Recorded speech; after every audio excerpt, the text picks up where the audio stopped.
O sol brilhava forte sobre a cidade de Jericó. As ruas estavam cheias de pessoas que corriam de um lado para o outro, tentando se aproximar do homem que todos queriam ver. Era Jesus, o mestre que curava, perdoava e falava como ninguém jamais falara. A multidão o seguia com entusiasmo, pois cada passo dele parecia carregar esperança e transformação. No meio daquela confusão, havia um homem observando de longe. Seu nome era Zaqueu. Ele era o chefe dos cobradores de impostos, um homem rico, poderoso, mas também rejeitado pelo povo. Muitos o viam como um traidor, pois cobrava impostos para o Império Romano e ainda enriquecia às custas do sofrimento dos outros. Aos olhos da sociedade, Zaqueu tinha tudo, mas dentro dele havia um vazio que nem o ouro conseguia preencher. Zaqueu ouvira falar de Jesus. Sabia que ele acolhia os pecadores, que falava de perdão e que transformava vidas. E naquele dia, algo despertou dentro do seu coração. Ele sentiu um desejo profundo de ver o Mestre. Não apenas por curiosidade, mas por uma necessidade que ele mesmo não compreendia. Queria vê-lo com os próprios olhos. Queria entender o que havia de tão diferente naquele homem que movia multidões. Mas Zaqueu tinha um problema.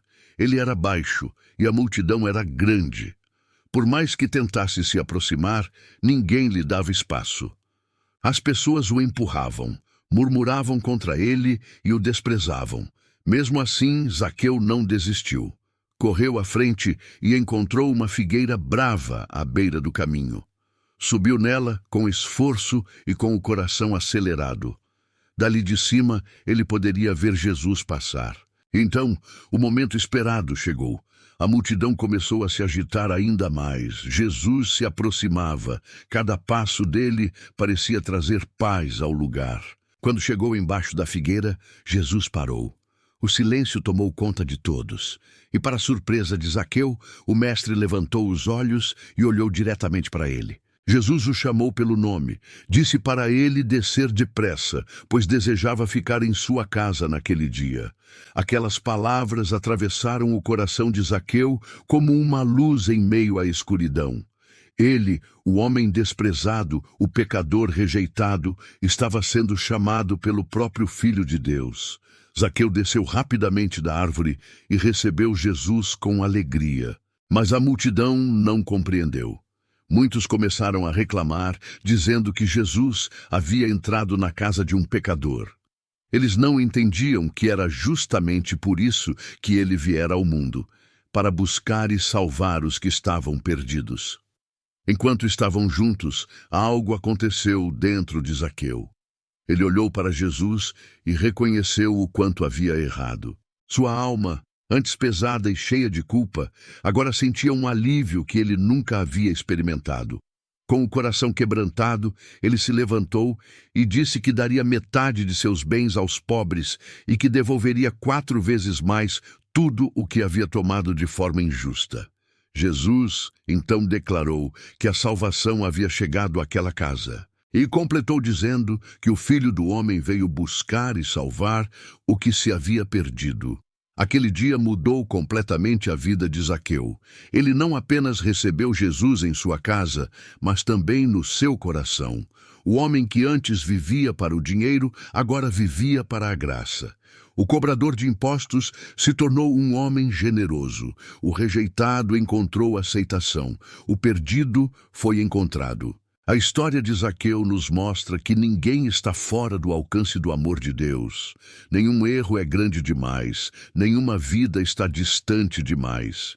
Jesus continua a olhar para cima, continua a chamar pelo nome, continua a dizer, desce depressa, porque hoje quero habitar contigo. Muitas vezes somos como Zaqueu, tentamos ver Jesus de longe, sem permitir que ele entre completamente em nossa vida. Subimos em nossas próprias figueiras, tentando encontrar um jeito de vê-lo sem sermos vistos. Mas o amor de Cristo não quer espectadores. Ele quer presença, entrega e comunhão. Zaqueu desceu da árvore e se rendeu. E quando ele o fez, encontrou o que sempre buscou sem saber: paz, perdão e propósito. Se nos capítulos anteriores vimos a fé que cura, a entrega que liberta e a compaixão que transforma, agora vemos o poder da graça que alcança o improvável. Reveja os capítulos anteriores e perceba que em cada encontro Jesus não apenas realiza milagres, mas toca corações. Ele não apenas muda circunstâncias, mas transforma destinos. E prepare-se para o próximo capítulo, onde veremos a força da fé que vence as multidões e toca o impossível. Porque quando Jesus passa, ele não apenas é visto, ele vê, ele chama, ele transforma. E quem é tocado por esse amor nunca mais volta a ser o mesmo.